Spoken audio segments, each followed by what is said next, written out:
Archuang lampang kan pandona Zion Ministry te hey mau kong laka Zion Ministry hey min troyam tu te ania kan hey motor te po hi thonin min man tir ka pathian nin motor min pe a eng ma choi ngai la ven hey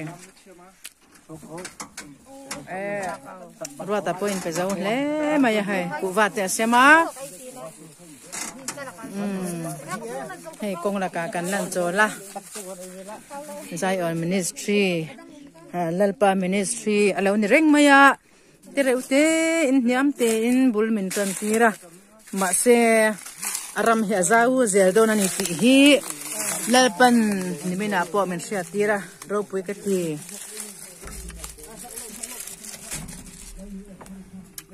hiya tuna hian ar chuang khuwa kan lu ta hei try to ten so ei turin min tia choina mun kan pandona tuna kan chukthak na lai tak hi ar chuang ming aput chan anita hei tiang zong hian ai athur khazongin in a oma han ngai tua chuan ni ar chuang han ti chona om ang hle maya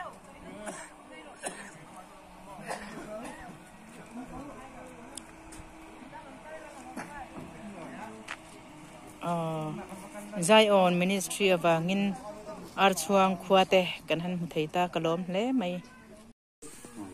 tunai han Archuang kan thleng to a thingpui kan in me ka he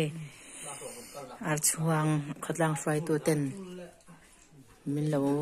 wa ka an chunga kan lom tak se ani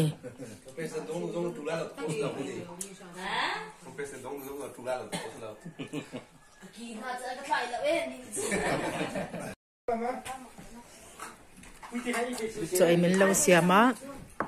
Archuang khatlang fry tu ten hay tu na Zion Ministry te cho em mình lâu xiam saka tu na hian kan ei me ka anin pek na anua mal som na changmal mal turin do sang na kan lan pokani tunda hianin Archuanga kan kala hei the cross moya cho ai meka ai kan han tlo ve a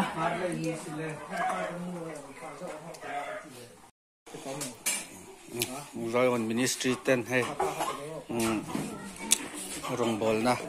kan ron ne ya Archuanga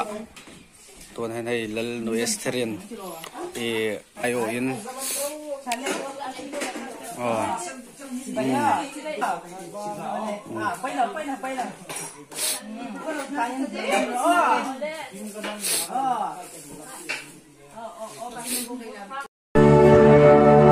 Lan